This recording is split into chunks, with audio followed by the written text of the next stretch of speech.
Hey guys, Dan here. I'm doing a video on dry canning, and I'm going to give you guys two methods, a budget version and a more expensive traditional version. And I'm just going to go over these supply lists. So all you'll need is the Food Saver vacuum jar lids. It comes with a kit where you get the hose that goes into it, the two lids, one for the regular mouth and one for the wide mouth. Today we'll be using two wide mouth jars, so we'll be using this one and we won't be using the regular sized jar, but they're basically the same thing. It's a gasket that goes over your jar. It's got a hole in it. It's this way you can suck all the air out, and it's pretty basic. And you can use two different pieces of equipment for this. It's designed to work with a vacuum sealer, or you could use a brake bleeder kit. Now, this is one I got off of Amazon, and they're pretty cheap. This one was, I think, when I bought it, it was like $17. Obviously, the price of things have gone up now, so I think it's like $20 to $25 for this brake bleeder kit. Still super good. You might be able to just go to an auto parts store and pick this up. But one thing you want to make sure that it has with it is this attachment, which is just like a little, like arrowhead attachment. This will fit inside the top of the Food Saver and suck all the air out.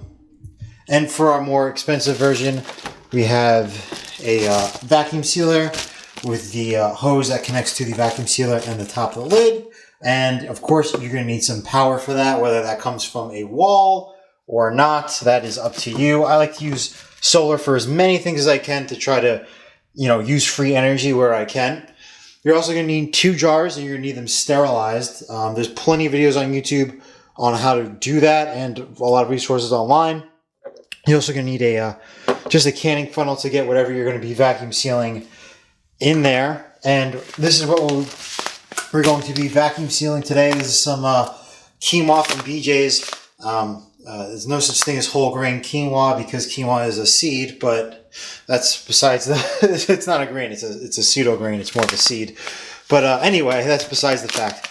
A little bit of prep work on whatever you're going to be vacuum sealing. If it's a grain or anything like that, like rice or wheat or oats, anything, what you're going to want to do is freeze this for about a week. Leave it in the freezer for a week. That kills off any insects or anything that might have laid eggs inside of here, and makes it sure, make sure that you're not going to have any little bugs inside of your grain when you go to open it up, and then it just ruins the whole lot of it. I thought that was complete BS when I first heard about it in a YouTube video, but it ended up being like true after all the research I did. Luckily, I haven't had any bugs, but that's because I freeze everything before I seal it. So I'm going to show you the brake bleeder version first, and then I'll show you to the more familiar vacuum sealing version that you guys have probably seen a million times. So let's skip over to that.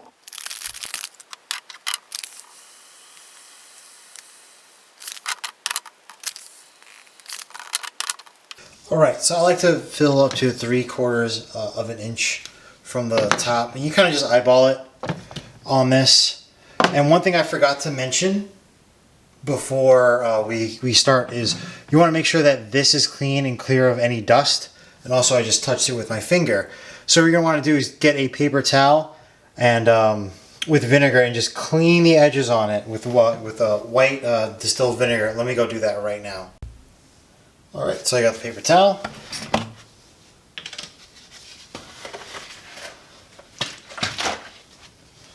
Just get it a little damp.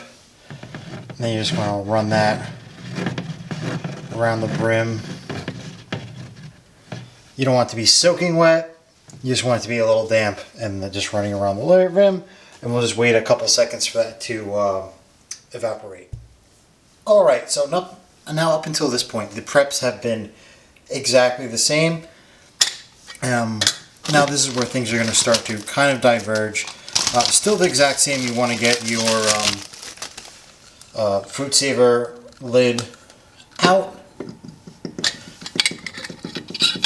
You want to get your lid, really try not to touch the inside of it. And we're just going to place that on top of our jar. Good. Now, I like to try to, I have like a little bit of OCD, so I kind of want to get this somewhat lined up. And we're going to place this on top. Now, let me see if I can try to get this on camera. You want to put this end of the hose. Oh wait, let me move you guys a little bit.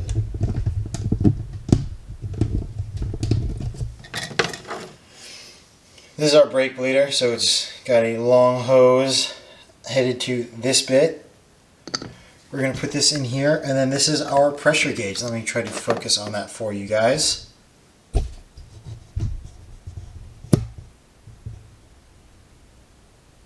Alright, so we're going to try to get this up to 17 PSI. Now, if for some reason you feel like you just aren't getting up there, I think up till 15 is good. I like to do 2 extra just to be 100% certain. So let's just cue the time lapse because this is very intensive.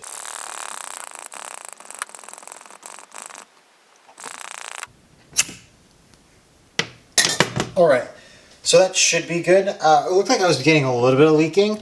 So we'll see. We're going to test our seal right now. So what we're going to do is we're going to remove this, and sometimes it will come off right here. It didn't pop off. You can see we are compressed in. There's no pressing, you know, like sometimes you can put these jars on. There's a little, let me see, I have an open jar right here. This is some rice that I have done. You can push in when the seal's bad.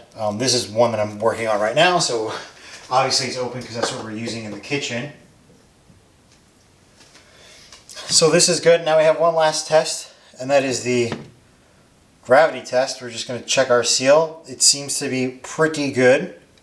And this should be great to eat. When I first moved into the house, this was the way that I sealed everything that we had because we didn't have a vacuum sealer at the time. I did everything with the brake bleeder. The first couple ones you do are great. If you're doing like 25 pounds of rice, it gets a little tiring. I know at this point you don't need to put a ring on here. I just put the ring because I like to store my rings with my jars. But you don't want to over tighten them because if you over tighten your ring, you can cause your seal to break. So you just want to, one hand, you just tighten it until it starts turning with it, and that is enough to put the ring on there. You can even make it looser if you wanted to, but that's the way you would do it if you were canning in a with heat, like a regular canning. So that's just the way I put my lids on.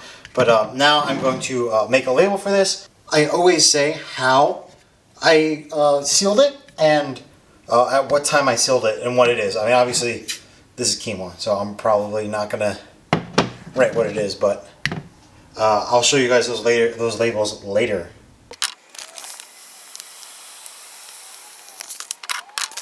Alright, so I have a little bit left over in here. I'm just going to pour this into the quinoa I have open on my countertop, and this will get used next time we make quinoa. It's not a lot, it's maybe like 2 or 3 tablespoons worth. So I'll just pour that in the jar that we have on the countertop for now. I like this funnel because the inside part never touches, so you can rest this down on something and you don't have to worry about the bottom getting dirty because that part never touches anything inside the jar. Now again, we're going to wipe this with distilled white vinegar.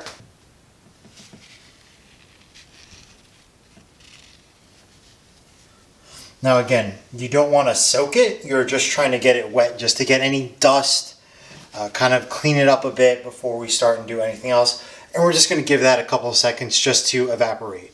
Alright, now I have a Food Shield, it's not a Food Saver, it's just a different brand. It's a nozzle type vacuum sealer.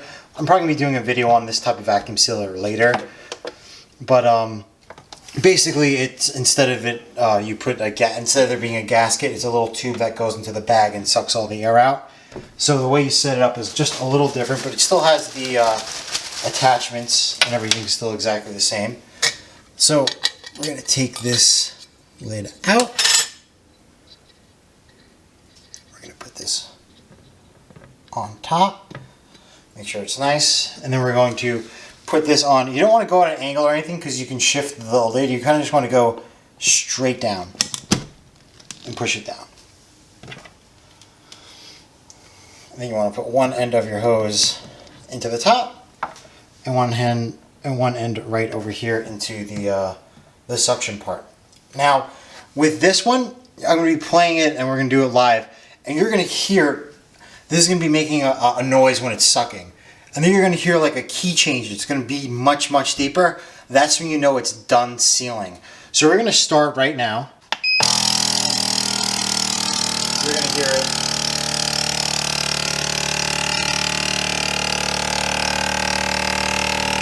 You kind of hear that key change going on. Now we can tell that that's probably pretty sealed. So I'm going to hit stop. And I'm just going to open this up because I don't want the heating element of this to start, because that's just a waste of the heating element. We don't want that to go bad. Now let's see if this is sealed. Now we might get a little tsk when we open this. Yep. That was the air trying to go rush back in. And of course we're going to test this seal again. Now a lot of times when you take this off, that's when you find out that your seal failed, because you'll see that the lid will just come up with it. Now we're going to do the next test. We're pushing down, there's no click. It's completely indented. And of course we have the lift test. We're lifting it up and nothing is happening.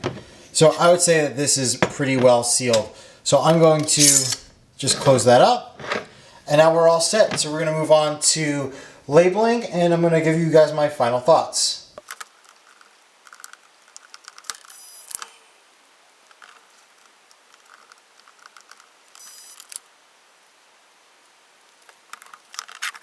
Alright, so I have these labeled up. So this one you can see I wrote hand vac, and I put today's date on it.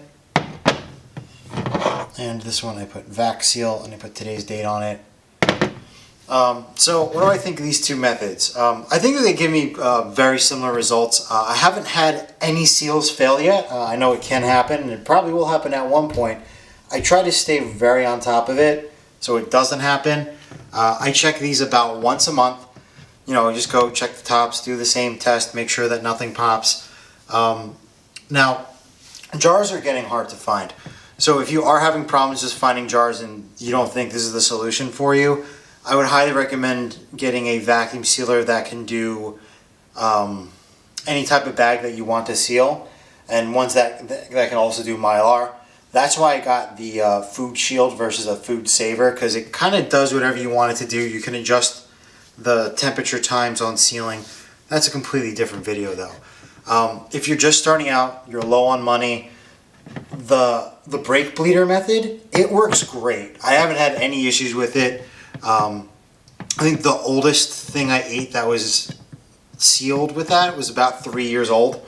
I cycle through my preps, so it's not like this stuff's sitting around for 20 years before I get to it. You know, I always try to have about a year's worth of stuff, and I cycle through it.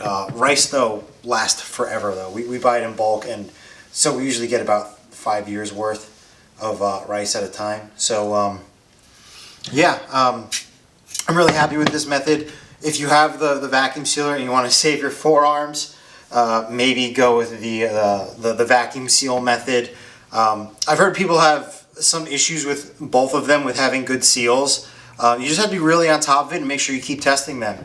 Then, you know, you shouldn't have an issue with your seals.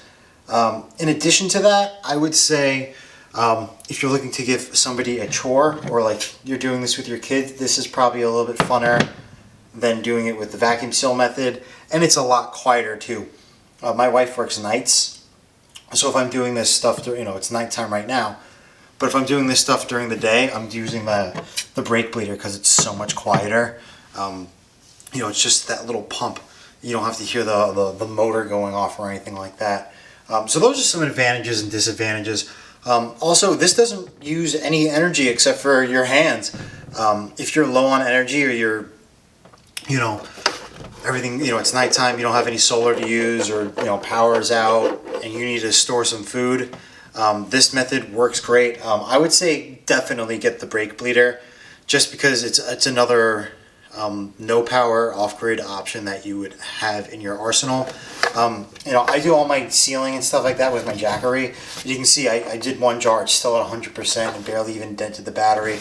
This label maker is drawing 6 watts, and it's probably using more energy than the than the vacuum sealer did. The vacuum sealer does use a lot of energy though when it heats up and tries to seal though. That's when the main draw happens. But yeah, if you guys have any questions, concerns, comments, let me know. I'll be more than happy to answer them. I'm learning in this process too, and I'm just trying to spread what I know. So if you guys have any ideas, or you guys are seeing me do something wrong, or you heard contradicting advice, let me know. So thank you guys for watching, and I'll see you guys next time. Bye.